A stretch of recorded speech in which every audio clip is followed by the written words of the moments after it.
আজকের এই ব্লগটা কিভাবে শুরু করব জানি না, সেই জন্য তোমাদেরকে আমি এই ছবিটা দেখালাম। এটা কোনো ভাষা বা ব্লগ করার মতো কোনো বিষয় না, কিন্তু আমি তোমাদেরকে এটাই দেখাতে চাইলাম, এই জন্যই ব্লগটা করলাম। এবং একটা ছোট ব্লগই করব, যে কলকাতা শুধু একা নয়, কলকাতা আরজিকরের পাশে আমাদের আটলান্টা বলো, আমেরিকা বিভিন্ন স্টেট বলো, সব স্টেটগুলো তো আমি দেখাতে পারবো না, কিন্তু আমি আমাদের স্টেটকেই দেখাতে পারছি। দেখো আমাদের এটা ওরা একটা ছোট্ট প্রচেষ্টা করেছে, একটা ঘরের মতো জায়গা এরা একটা অ্যারেঞ্জমেন্ট করেছে। সে অ্যারেঞ্জমেন্টের মধ্যে এরা চেষ্টা করছে যে কলকাতার মানুষ, মানে ডাক্তার মানুষ বা ডাক্তার কি বলবো, এটা কি ভাষা বলবো, ভাষায় ভুলিয়ে যাচ্ছে, আমি জানি না, পাশে থাকার একটা চেষ্টা করছে। তোমরাও শোনো যে আটলান্টা কিভাবে আমাদের আরজিকরের পাশে আছে। এখানে আছেন, তোমরা যতজন এখানে আছো, তোরা যতজন এখানে আছি, সবার পক্ষ থেকে লেটস শো দ্যাট ইউনিটি, যে ক্রিমিনালরা আমাদের ওয়ে অফ লাইফকে স্টপ করতে পারবে না।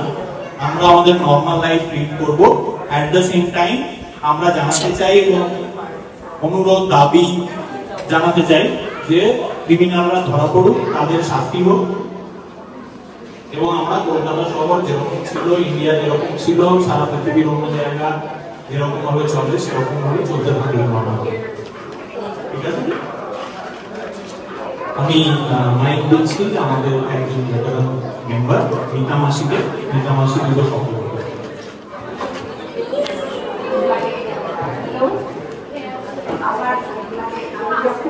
ভাবলাম বলবো, মানে আমার বয়সে, আমার বয়সে সপ্তাহে আমার আমি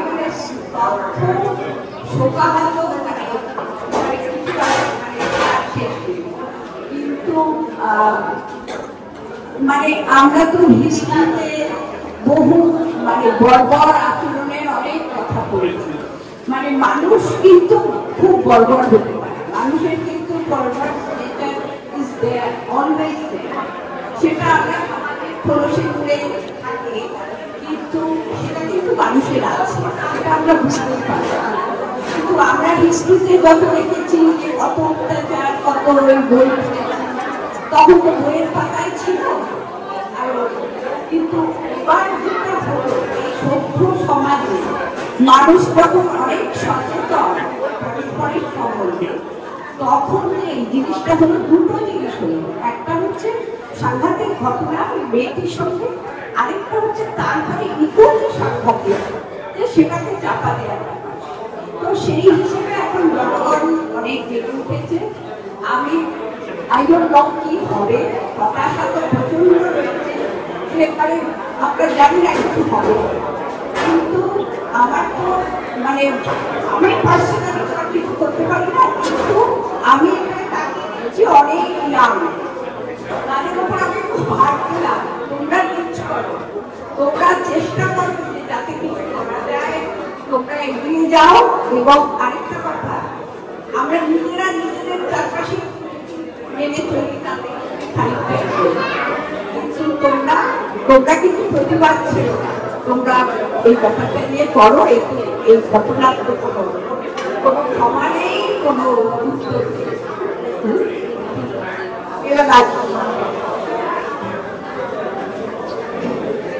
আমি সর্বাধিক সবাই আছে, এই ঘটনাটা মানে আমাদের সবার কাছে আমার কাছে মেয়েদের কাছে, আমার তো মনে হয় ছেলেদের কাছে আমাদের থেকে অনেক বেশি দুঃখ হয়েছে। মানে আমি এখানে দাঁড়িয়ে আছি কলকাতা, তো দুঃখের পাশে দাঁড়াতে আমার ভয় লাগবে, মনে হয় সেটা আমাকে কিছু করছে। তো এই শিক্ষাটা আমার মনে হয় এত বড় পেয়েছে না, জন্মানোর পর থেকে আমাদের কর্তব্য, আমাদের দেওয়া যে এই সবাই মেয়েদের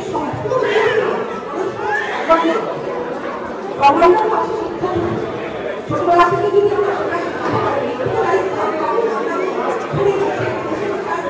হ্যাঁ, তোমরা দেখলে তো কাঞ্চু তোমাদেরকে ওই অ্যাটলান্টাতে আমাদের এখানে যে ঘটনাটা আরজিকরের ঘটনাটার পরিপ্রেক্ষিতে আমাদের অ্যাটলান্টাতে যে একটা সাইলেন্ট প্রোটেস্ট করা হয়েছিল, প্রোটেস্ট বলবো না, একটা জায়গায় সবাই মিলে এটা কিভাবে লোকে এক্সপ্লেন করবে, কোনো সত্যি ভাষা নেই, মানে ভাষায় কোনো এই ঘটনাটার জন্য আমরা তোমাদের বা না আমাদের সেটাও আমরা জানি না, কে কার পাশে আছে সত্যি আমরা জানি না এই সিচুয়েশনে দাঁড়িয়ে।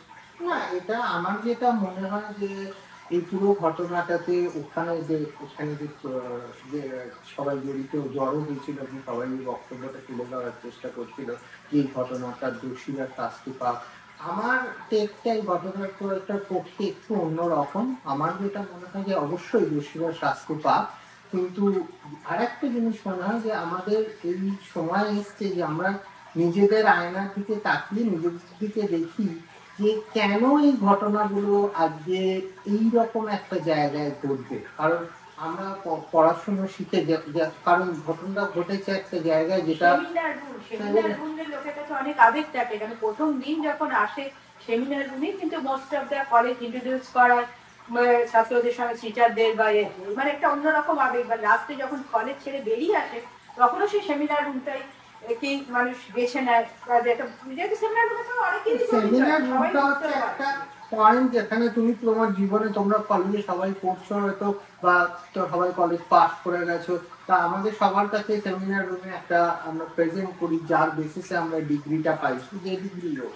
তা সে এখানে একটা সেমিনার রুমে দাঁড়িয়ে যেটা এত সেফ সিকিউর জায়গা হওয়া উচিত। রাস্তাঘাটে বেরোই তখন আমাদের বাবা মারা বলে সাবধানে যাবি সাবধানে যাবি, কিন্তু আমরা বাড়ি ঢোকার পর বা কলেজ স্কুল কলেজ বা অফিসে ঢোকার পর এটা কেউ বলে না যে সাবধানে থাকিস বা সাবধানে ঢুক, মানে একটা মানে সিকিউর জায়গা জেনেই মানুষ সেখানে পাঠায়। মানে আমাদেরও মেয়ে আছে, আমরা স্কুল কলেজ সব জায়গায় পাঠাবো, একটা স্কুলে ঢুকিয়ে দিয়ে আসি, কিন্তু তারপরে এই ঘটনাটাকে কোনোভাবেই আমার কাছে জাস্টিফিকেশন নেই।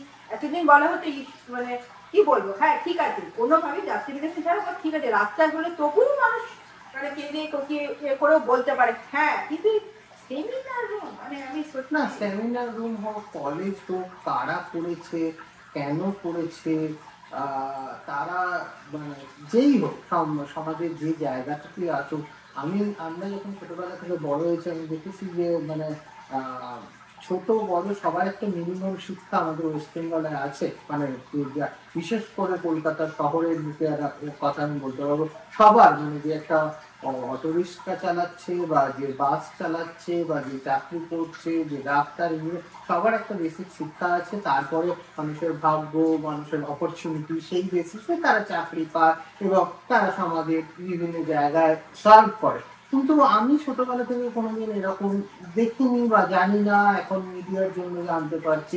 আমার মনে হয় না এইরকম ছিল যে কলেজে ইয়েতে, মানে সেটা আর যত ফ্রিকোয়েন্সিটা আজকালকার দিনে ঘটনাগুলো ঘটছে জানি না, কারণ আমরাও তো রাত অব্দি ঢুকেছি রাত অব্দি বেরিয়েছি, এতটাও কখনো আনসেফ বোধ করেছি। তো এই জানি না সরকার কি করবে, জানি না পুলিশ প্রশাসন কি করবে। আমার একটাই বক্তব্য, যেমন আমরা বাংলা ইংরেজি অঙ্ক কে আমরা যে ল্যাঙ্গুয়েজকে যখন আমরা পড়ি তখন সেটাকে ম্যান্ডেটারি পাস করতে হয়, তেমনি এমন একটা আসুক যেখানে আমাদের নিজেদের পড়তে হয় এটাকে আমরা যেন ম্যান্ডেটারি সাবজেক্ট হিসাবে করতে পারি, ওটাকেও আমাদের পাস করতে হয়। নাহলে আজকের যুগে দাঁড়িয়ে কে আমাকে সেভ করবে, কে আমাকে বাঁচাবে, কে আমাকে এসে উদ্ধার করবে, থেকে কিছুটা সময় অন্তত নিজেরা ডিফেন্ড করতে পারে। আজকে সেলাই করে করে হাতের কাজ করে সেটাও কতটা লাভ হবে, সেটাও যেমন দরকার। আর একটা জিনিসও দরকার যে কেন এই ঘটনাগুলো ঘটছে সমাজের ভিতরে দাঁড়িয়ে, যেখানে আজকে সমাজ তথাকথিত ভাবে আমাদের সময় থেকে এত এগিয়ে গেছে, সমস্ত মেশিন চলে এসছে, কত বড় বড় জিনিসের কথা শুনছি, তাই সেইখানে দাঁড়িয়ে সমাজের নিজেদের আমরা কেন মানসিকভাবে এতটা নেমে যাচ্ছি, এটা বোধ ইন্ট্রোস্পেক্ট করা, অন্যের দিকে আমি না তুলে নিজেদের দিকে তাকিয়ে দেখা যে আমাদের কি কিছু ভুল হচ্ছে, সেটা নিজের ক্ষেত্রে, নিজেদের ছেলে মেয়েকে মানুষ করার ক্ষেত্রে।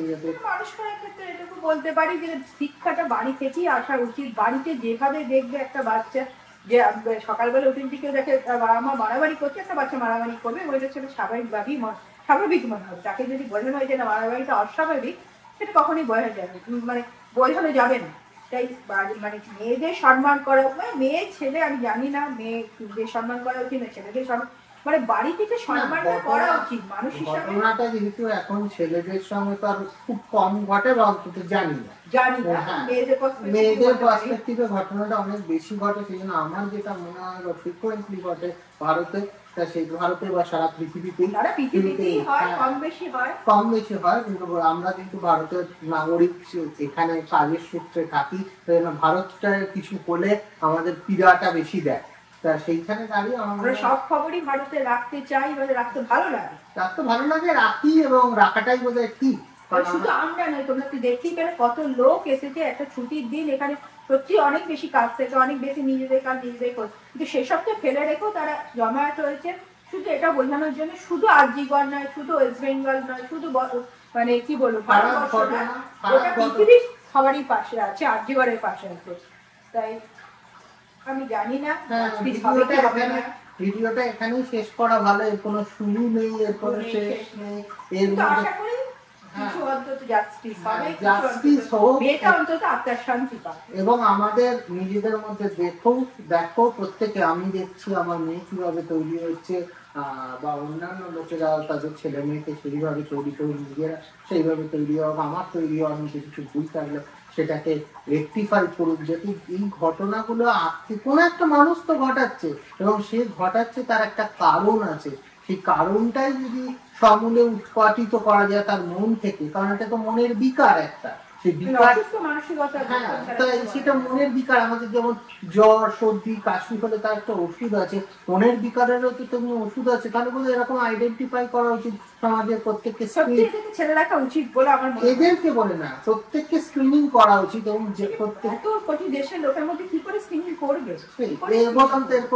এই বাড়ি থেকেই স্ক্রিনিং ছাড়া কেউ সব বাড়ি থেকেই স্ক্রিনিংটা করতে হবে, বাড়ি থেকেই স্ক্রিনিং করতে হবে। আমার ছেলে মেয়ে কেমন সেটা আমাকেই বুঝতে হবে, এবং তারপরে সমাজে ওদের ছেড়ে দেওয়া ভালো, নাহলে ঘরেই রেখে দেওয়া ভালো। ঠিক আছে, আজকে এখানে শেষ করছি, এটা একটা শান্তি কামনা। হ্যাঁ, ভালো কথা।